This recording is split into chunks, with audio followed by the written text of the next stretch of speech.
Welcome back to my channel. It's been a little while since I've done a project, so somebody challenged me to do a 7.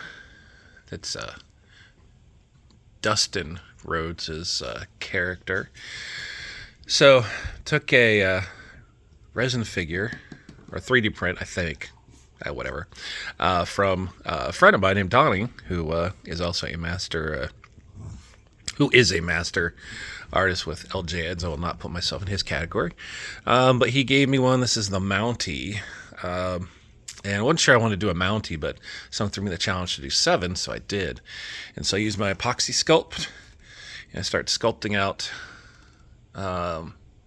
his straps, other parts of his coat, and his little beading that was on this as well. Took me a little while to do it, and especially with the coat part down at the bottom.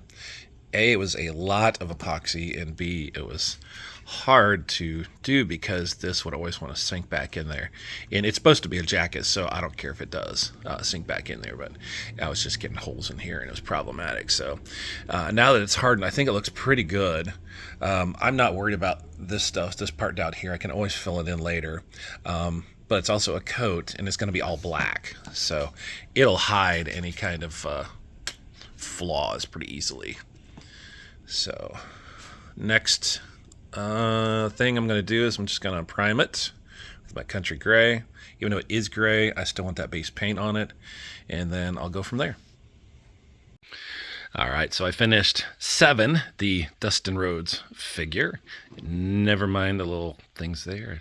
I'll touch that up later. But anyways, here he is all finished. So started off with a, Mountie kind of body, a 3D resin, and it was really light. Now it's heavy because I put a ton of epoxy on there, or epoxy sculpt. And so here's how it is. I'll ever use like 3 colors on it. So I did the black base, put a gray coat on it, just as the primer, put the black on, about 2 coats. And then for all of his buttons and all of his clasps, or whatever you want to call them, that was a base of gray. And then I put a silver on there. I have a silver from Walmart, a little folk art brand that really makes the silver pop, so it's not so flat. The white's the white, the red around his eyes, I think I used a barn red. No, maybe it wasn't a barn red. Yeah, it was the flamenco red, because it's a little more red than the barn red is. And then the white's white, obviously. So that's how he turned out. Not too bad. That's a shadow there. It's not a mark or anything. But like I said before, here's his coat. It kind of goes with his body, and I think it looks fine. Showed the guy who ordered it from me, and he really likes it. So there is 7, kind of a random choice for custom, but whatever. All right, thanks for watching my channel.